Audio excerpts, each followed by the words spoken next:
Sure. Here's the English translation of your story, preserving the tone, emotion, and vivid detail. 3 knocks at 2 a.m. and the nightmare began. Hello, dear friend.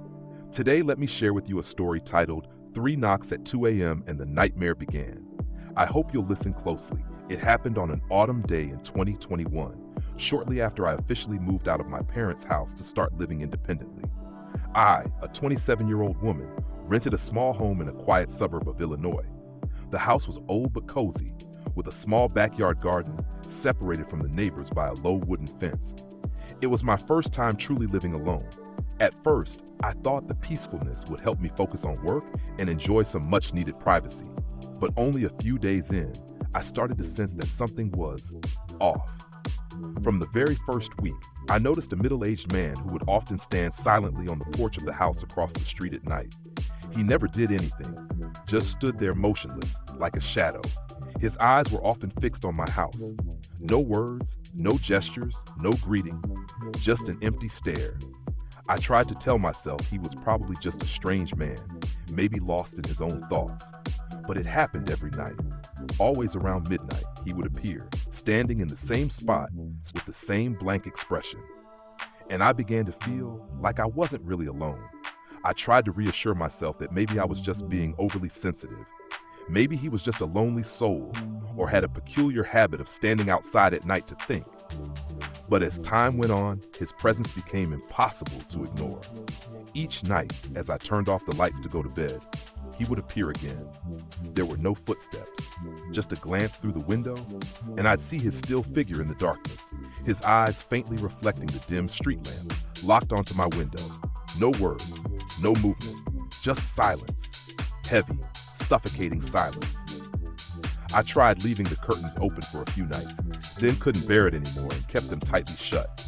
I turned on all the lights in the house once, hoping it would discourage him. But no, he remained, unmoved, watching. Even during the day, I still felt the weight of that stare. Every time I returned home from work, I'd glance toward the house across the street. It seemed completely deserted during the day, the windows shut, no sounds, no signs of life. I considered going over to introduce myself, or at least to find out who he was, but each time I reached for the doorknob, the idea vanished, swallowed by a deep, wordless fear. I couldn't explain why, but deep down I knew he wasn't just a strange neighbor. Something about him was wrong, off, dangerous. One night in mid-September, I jolted awake, unsure why.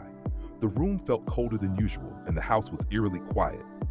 I reached for my phone, 2:37 a.m. As I set it down, I heard something strange, a dragging sound, like metal scraping against stone coming from the backyard. My heart started racing. I sat up, straining to listen.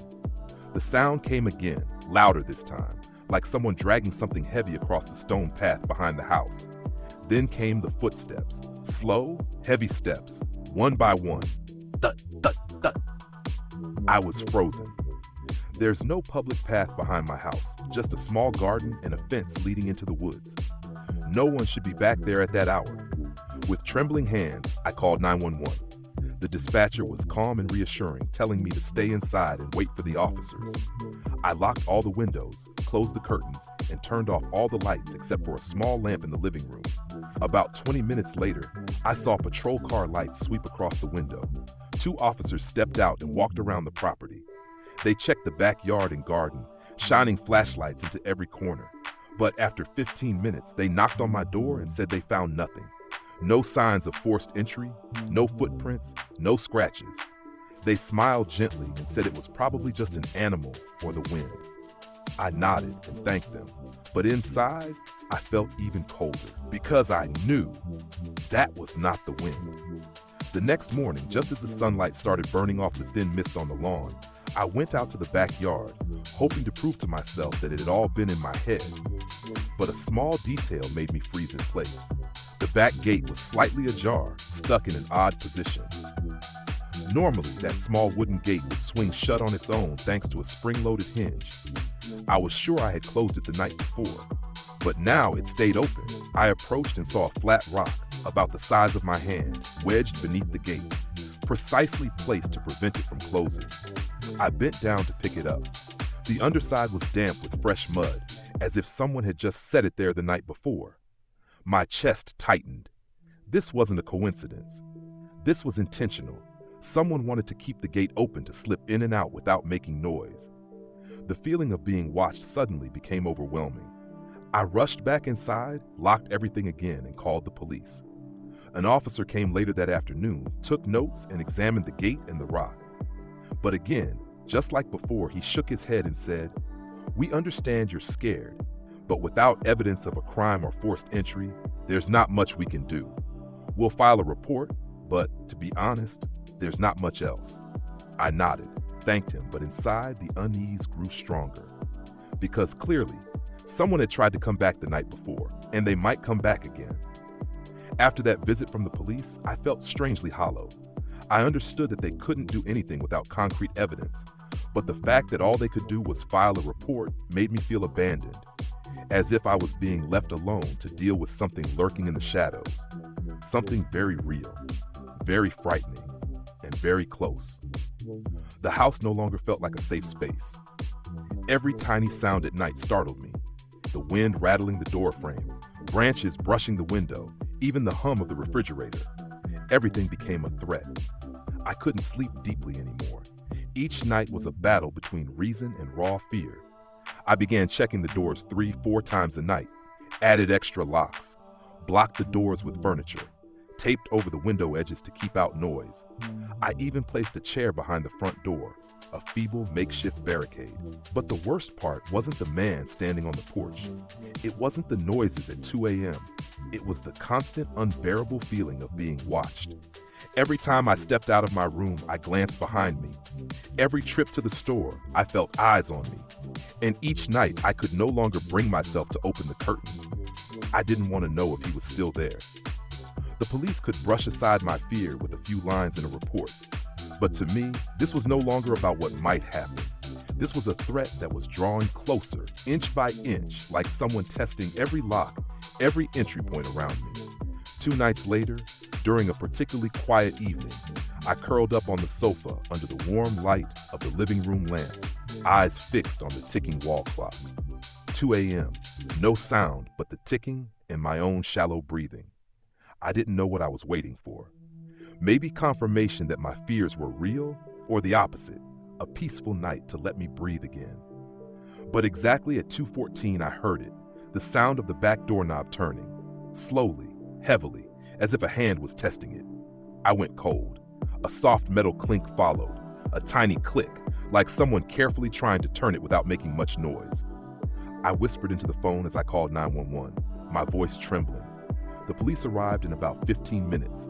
This time they found something, muddy footprints, a clear trail of large, deep prints leading from the fence to the back door. Then back again. There were no cameras, no images, but the footprints were real. I asked if they could do anything now. One of the officers looked at me with a sympathetic gaze, but still shook his head. "We need evidence of a crime. Right now, there's no proof of intent to break in." It was like a bucket of ice water poured over me. The feeling of being threatened was no longer just a feeling. It was a presence, a real, tangible force testing every boundary around me. Would you like this formatted into a video script or have prompts for illustrations for this story? Here is the full English translation of your horror story segment, keeping the same tone, pacing, and diary-like first-person narrative. The very next morning, I bought and installed a home security camera system. If they said I needed evidence, then I'd have evidence. I spent the entire afternoon setting it up. 2 cameras at the front of the house, 1 in the hallway, and 1 directly facing the backyard, aimed at the wooden gate. After 2 uneventful nights, I almost let myself believe it was over, that the strange presence had somehow vanished, until the 3rd night. At 2:23 a.m., my phone buzzed, a notification from the security app.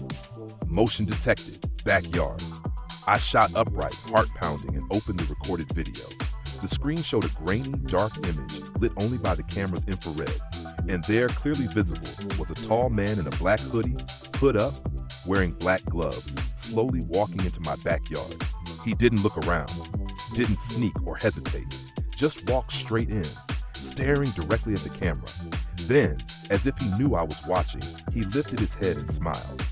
That smile, It wasn't friendly or harmless. It was crooked, twisted hard to one side, like he was amused by someone else's fear. I felt like he was looking straight at me through the screen. I immediately sent the footage to the police. They came in the morning, reviewed the video, and after a short discussion, gave me their conclusion. We can clearly see the man in your backyard, but he hasn't done anything illegal. He hasn't entered your house. The law doesn't allow us to arrest someone just for standing in your yard. I couldn't believe what I was hearing. He had smiled into the camera, like a message, "I know you're watching." And now I knew for sure he hadn't left. He was just waiting. I couldn't sleep after the night the camera captured that man. For hours, I replayed the video over and over, hoping to catch some overlooked detail that would give the police a reason to act. A weapon in his hand, a threatening gesture, a wrong step. But there was nothing. Just that unwavering stare, that twisted smile, and a deadly silence. The next morning, as I was about to leave for work, I froze the moment my hand touched the rear glass door handle. It was sticky, covered in something slick and cold. I shuddered, then looked up at the large glass panel. There were 4 handprints smeared across the glass, clear and distinct, made with wet mud and dark soil. Each print showed long fingers and prominent joints, as if someone had pressed their entire hand against the glass and slowly slid it down. The marks were fresh, not fully dry, detailed enough that I could see a cracked line running across the thumb. I instinctively stepped back, feeling like he was still out there, hidden in the trees or behind the fence. I didn't call the police again. I already knew what they would say. Instead, I packed my things that very afternoon, left behind what I didn't need, stuffed everything else into boxes as fast as I could. I didn't care about the security deposit or the lease. I just wanted to get away, as far away as possible. As I dragged my last suitcase out, I opened the mailbox one final time and found a folded piece of paper, no envelope. On it, in crude, shaky handwriting, was a single line. "The cops left, but I didn't." I stood frozen, my hands cold as ice. Without looking back, I got in my car and drove away for good. A month after I left the house in Illinois, I started to settle into my new life. I rented a unit in a crowded apartment complex with guards, gates, and a professional camera system. I rebuilt my routines, forced myself to exercise, cook, read at night, anything to keep the memories of that place buried. I stopped checking the old cameras. I never returned to that street. I never told anyone about what had happened, except for close family. I just wanted to forget. But then, on a quiet Wednesday evening, curled up under my blanket and scrolling through my phone before bed, I got a message from an unknown number. "Hi, I'm Kayla, the new tenant at the house on Ash Street. Can I ask you something?" I hesitated for a few seconds, then replied briefly, "Sure, what is it?" Her next message came almost instantly. "Did you ever see a man in black with a hood standing in the backyard at night?" I didn't answer. My fingers froze on the screen. Kayla sent another message. "These past few nights, I've been hearing footsteps behind the house, around 2 a.m. Sometimes there's even a tapping sound on the glass. Really light, but definitely there. I noticed the cameras were already set up, so I figured you must have installed them. I just wanted to ask, did anything strange ever happen?" I read those messages again and again. That old familiar weight pressed down on me, like a layer of dust I couldn't shake off. I locked my phone. I didn't reply. I didn't want to know. I turned off the phone. But I couldn't turn off the thought echoing in my mind. He's still there. Before everything happened, I used to work for a home maintenance service company, handling foreclosed or abandoned houses. The work was unstable, the pay wasn't great, but it suited someone who preferred quiet and didn't want to deal with people too much. In late 2020, I was assigned to inspect a small house deep in the woods of rural northern New York. It had been vacant for over a year. No tenants, no power, no running water. The nearest neighbor was half a mile away, and the dirt road leading in was almost completely buried in leaves. The day I arrived, the weather was gloomy and damp. The sun set early, adding a chill to the already eerie atmosphere. The house, once white, had faded into a dingy gray. The front door was dented and weeds had overrun the porch. Inside, the air was cold, musty, and reeked of rot, as if something had died there long ago. I turned on my flashlight and did a walkthrough to document the condition of the floors, walls, and fixtures, standard procedure. Nothing was too unusual until I stepped into the master bedroom. On one wall, someone had pinned a massive corkboard. On it were dozens, maybe hundreds of obituary clippings, carefully cut from newspapers and arranged in neat rows like a collection. Names, photos, dates of death, all preserved. I had no idea who had done it or why it was still there. I stood staring at it for a moment when my phone vibrated in my pocket. A call from an unknown number. I answered and heard only a low static hiss. No voice, no background noise, just a faint crackling like a distant radio signal lost in space. I looked around. Inside that dead silent house, I no longer felt alone. After that voiceless call from an unknown number, I felt my chest tighten. No voice, no words, just a long, low hiss like radio interference, but somehow I sensed a message buried in the noise.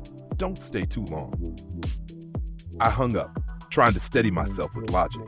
Probably just a bad signal, or a prank. I told myself that, even though deep down I knew something wasn't right here.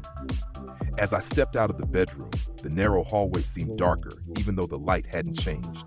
I swept my flashlight across the closed wooden doors, bathroom, storage room, and finally, a tiny attic hatch at the end of the hall. Then my phone rang again. My heart nearly jumped out of my chest. Let me know if you'd like the next part translated too.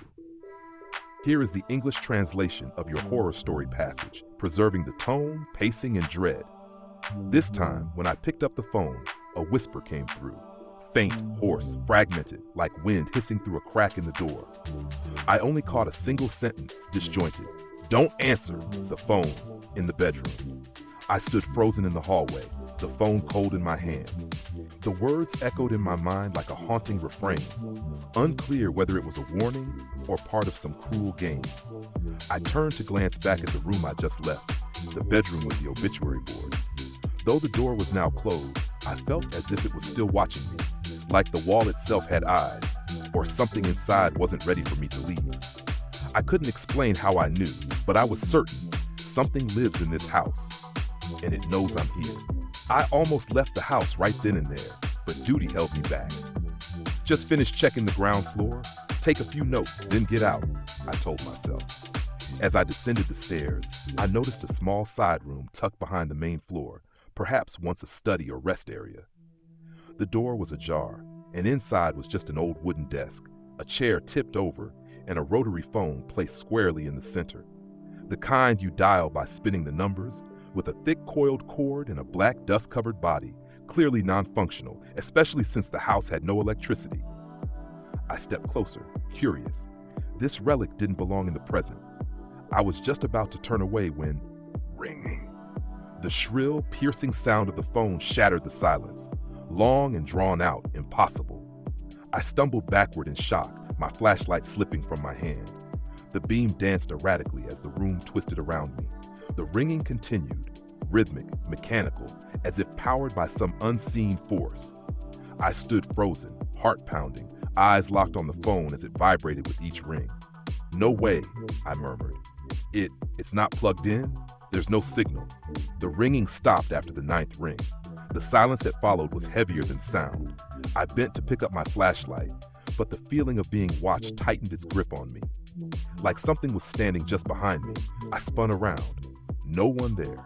Just an empty room, the wooden desk and the phone now quiet, as though it had never rung. I didn't answer that call, but I knew, somehow, it was still waiting. After the ringing stopped, I steadied my nerves and pushed on. The final item on my checklist was the basement, always the part I dreaded most in any abandoned home. The door to the basement was tucked behind the kitchen, an old entryway with a rusted handle. I forced it open. The hinges groaned like an old man exhaling his last breath. My flashlight revealed wooden steps covered in dust and cobwebs. The air below was denser and colder, as if no one had set foot down there for years. I descended cautiously. The basement was small, just a few rotting shelves, a toppled cabinet, and the overpowering stench of mold. As I swept my light across the floor, it caught on something lying in the middle of the cement, a black notebook with peeling leather cover, no title. Curious, I picked it up and flipped to the first page. The handwriting was scrawled and uneven. Call log, starting February 2nd. The following pages listed every call with exact times, who answered, and what was heard, mostly whispers, breathing, or strings of nonsense. But the entries grew more disturbing. March 12th, called the old number again, no reply. April 21st, heard a little girl say, "Mommy, I'm cold," 3 times. May 7th, voice sounded like me, but wasn't me. At the end of the notebook, a single line was written in red ink, the handwriting shaky. "If you're reading this, you should leave. Now." A chill gripped the back of my neck, like someone was standing right behind me. Without turning, I clutched the notebook, hurried back up the stairs, and slammed the basement door shut behind me. For the first time in my life, I truly believed I had stepped into something not of this world. Back in the kitchen, notebook in hand, I stood still, trying to calm myself. But the sensation of being watched from the shadows of the house clung to me.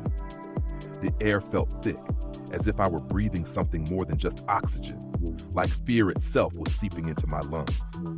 I moved quickly through the hallway, heading for the front door. But as I passed the bedroom with the rotary phone, I stopped. The door was wide open, even though I was sure I had closed it. There was no sound, but the air inside the room felt different, colder, darker, as if the room had become a living thing, breathing, waiting for me to step in again. I wasn't about to make that mistake. As I turned to leave, a cold breath brushed the back of my neck, as if someone had just passed behind me. I spun around, nothing. Just peeling wallpaper and the faint, dusty light coming through the grimy window. I started to run. My flashlight bounced off the walls, casting warped shadows. Each of my footsteps echoed with another, lighter but unmistakable. When I reached the front door, my hands shook so badly I had to twist the key twice before it turned.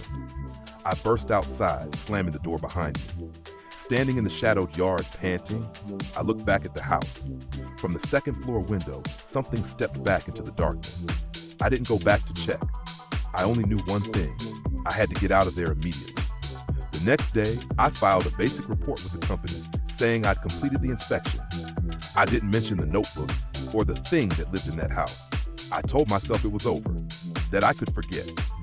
But 3 days later, I got a call from my manager. "Mark's going to take over the house in New York. You left a few things unfinished, right?" I wanted to protest, but my throat tightened. If I told the truth, who would believe me? A house with no electricity but a ringing phone? A notebook filled with ghostly call logs? A shadow at the window? I only said, "Tell Mark, don't stay there too long."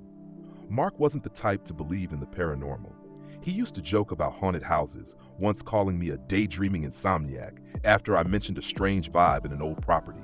So I wasn't surprised when he ignored the warning and drove out to the house the next day. That night, just before 11 p.m., I got a single text from Mark. "Did you ever hear that phone ring?" I tried calling him back, but he didn't answer. The next morning, I contacted the company. Mark had quit. No explanation, no message, just a short email. "I'm resigning. Don't call. Don't send anyone else to that house." No one's heard from Mark since. His number was disconnected. Every social media account deleted. I know deep down he heard the same ringing I did. Maybe even more. Maybe he answered the call I refused to. And I understand now.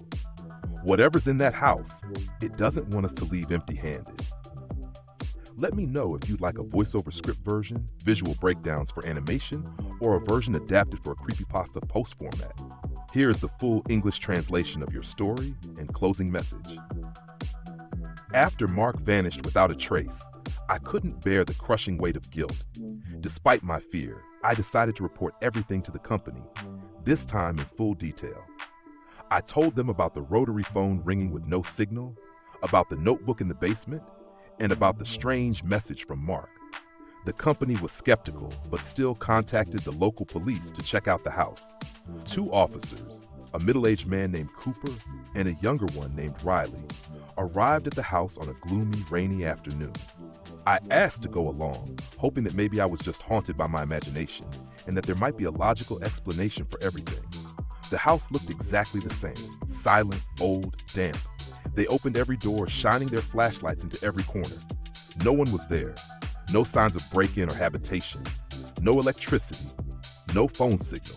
When we got to the basement, I followed them and pointed to the corner where I had found the notebook. but it was gone. I searched the entire basement, empty. No cabinet, no notebook, not a single trace that anyone had ever been there. Riley turned to me and gently asked, "Are you sure you didn't imagine it?" I didn't know what to say. On the way out, Cooper said, "This house used to belong to a reclusive man. Went missing in 1997. His wife and kids disappeared too. No one ever found them. Since then, hardly anyone's been here." I asked, "What was his name?" Cooper looked at me, then said, "Arthur Markham." I froze. That was Mark's last name, the co-worker who had just vanished. We left the house. The police found nothing unusual. The incident was logged as a routine check, no threats found. But to me, that house wasn't harmless. It was a trap, always waiting to lure someone back, with a bell that was supposed to be silent. Before that abandoned house in the New York woods, before the rotary phone and the suspicious notebook, I had a strange experience back in 2019. It was my first time living alone in a small rental home on the outskirts of Buffalo. Old, quiet, and suspiciously cheap. The landlord just told me to keep it clean and not to go into the basement. Sounded odd, but I didn't care, as long as I had a quiet place. Everything seemed normal at first. I worked, cooked, and enjoyed the peace. But after just a week, things started happening. At first, it was small noises at night, like soft tapping from somewhere below the floor. I thought it was pipes or maybe a stray cat, but the sounds became patterned, always at 2 a.m., 3 knocks, then silence. I tried to check the basement during the day, but the door was locked. The lock was rusty, but clearly working, and I didn't have a key.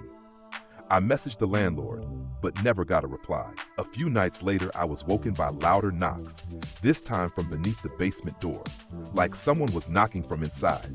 I pressed my ear to the door. What I heard wasn't knocking anymore. It was breathing, deep, long, and close. Very real. I called the police. When they arrived, they searched the ground floor and outside, but found nothing unusual. One officer knocked on the basement door a few times and shrugged. Probably rats or old house acoustics. But I knew it wasn't rats. It couldn't be. I kept that story to myself for years. Only after other strange events did I dare look back and wonder, was something already living in that basement before I ever arrived? After that first night hearing the breathing, I lived in constant fear. I sealed the windows, kept the lights on all night, and left the TV running just so I wouldn't hear anything else. But what I feared didn't go away. A week later, at exactly 2 a.m., I was jolted awake by the loudest knocks yet. 3 sharp bang, bang, bang sounds from downstairs. No more gentle tapping. It was like someone pounding their fist on the wood. My heart pounded. I held my breath. This time there was no breathing. But I heard something dragging across the basement floor. Bare feet slowly stepping toward the stairs. I grabbed a baseball bat and crept downstairs. Every light in the house was on, but near the basement door, the air felt darker, colder. Then I saw it. The lock had been forced open. The metal latch bent like it had been wrenched apart. The basement door was slowly creaking open. I immediately called the police, keeping my distance. In the painfully long minutes I waited, I heard the slow, deliberate footsteps climbing the basement stairs. The police arrived and immediately searched the area. They swung the basement door wide and shone their flashlights down. No one. They searched every inch of the basement, knocked on the walls for hidden doors. Nothing. But one officer quietly told me, while the other was writing the report, there are faint dust marks on the steps, like someone did walk up. I didn't know what was going on, but I started to believe. Whatever lived in that basement didn't want to be locked in. It wanted out. The very next morning, I went to a hardware store and bought the strongest lock I could find. Maximum break resistance, it said. I installed it myself, convincing myself that I had done everything I could to protect myself. And for a few days after that, everything was eerily quiet. No knocking, no footsteps, no sense of something waiting under the floor. I started sleeping again, though still anxious. A fragile hope crept in. Maybe it was all a coincidence, or maybe I had just been too stressed. Until the 6th night. Around 3 a.m., I woke up with the strangest sensation, like someone was staring at me through the dark. I sat up, turned on the nightlight, and listened. Nothing. I started to get up when I heard a soft metallic click downstairs, like something tapping wood. I went down, heart racing. When I shone my flashlight toward the basement door, I froze. The lock had been cut clean, sliced like with a professional tool. The basement door was ajar. No one in the room. No more sounds. I didn't check the basement. I didn't wait for sunrise. I ran to my bedroom, locked the door, pushed a dresser in front of it, and sat in the dark until morning. At dawn, I left the house with only a few essentials. A week later, I returned with friends to board up the basement door with thick wooden planks. I didn't explain much, just said, better safe than sorry. I never slept in that house again. But sometimes, in dreams, I still see myself standing in front of that boarded up door, and from inside, I hear 3 knocks. Knock, knock, knock. I thought sealing off the basement would end everything. The house fell into a strange silence. No knocking, no breathing, no footsteps at 2 a.m. I started sleeping again in my bedroom, the one right above the basement. I stayed cautious at first, but the silence lulled me into letting my guard down. Until the 10th night. Around 2:40 a.m., I woke up because my bed was lightly shaking, as if someone had nudged the floor beneath it. I sat up, listening. The room was dark, lit only faintly by streetlights seeping through the curtains. Then I heard it, a faint whisper, like wind squeezing through a crack, coming from beneath the floorboards under my bed. I couldn't make out words, just a wet, broken murmur. But I knew it wasn't natural. I pressed my ear to the floor, I still don't know why I did that, and heard a rustling sound, followed by a low, amused chuckle, as if someone knew I was listening. I jumped up, packed a bag in 10 minutes, didn't check downstairs, didn't look back. I left the house that night, drove 2 hours to a friend's place. The next day, I hired someone to clean out the rest of my belongings. Then I called the landlord and terminated my lease. I never returned. Years have passed, but even now, in the stillness of night, I sometimes feel something beneath me, waiting, whispering, trying to be heard again. It's been 3 years since the last night I slept in that house. I moved to another state, changed jobs, tried to rebuild a new life as if that nightmare had never happened. But a part of me knows it was real. Sometimes, sitting alone at night, I can't stop my mind from returning to that moment. The freezing room, the trembling bed, and the whispers rising from beneath the floor. I often wonder, what would have happened if I hadn't left? If I hadn't sealed the basement door? If I hadn't run in the middle of the night? What if I had stayed just a few more minutes until it appeared? I used to think it was supernatural, a ghost, a scar left behind in that old house. But the more I think, the more I suspect it wasn't something that died, but something that's alive, waiting for the right person to open the door, waiting for a single mistake. I still have photos of muddy handprints on the window, a video recording of the noises at 2 a.m., and the police report. They're proof, reminders. But I never look at them. I don't believe I ever fully escaped. Because on rare, silent nights, I swear the floor beneath my feet feels colder, and I think I hear a faint knocking. Knock, knock, knock, echoing from far away. And all I can do is sit still, hold my breath, and ask myself, if I hadn't left that year, would I still be me? If you enjoyed this story, please give it a like and consider subscribing so you won't miss the latest and best horror tales. If there's a story you'd like me to tell, drop a comment and let me know.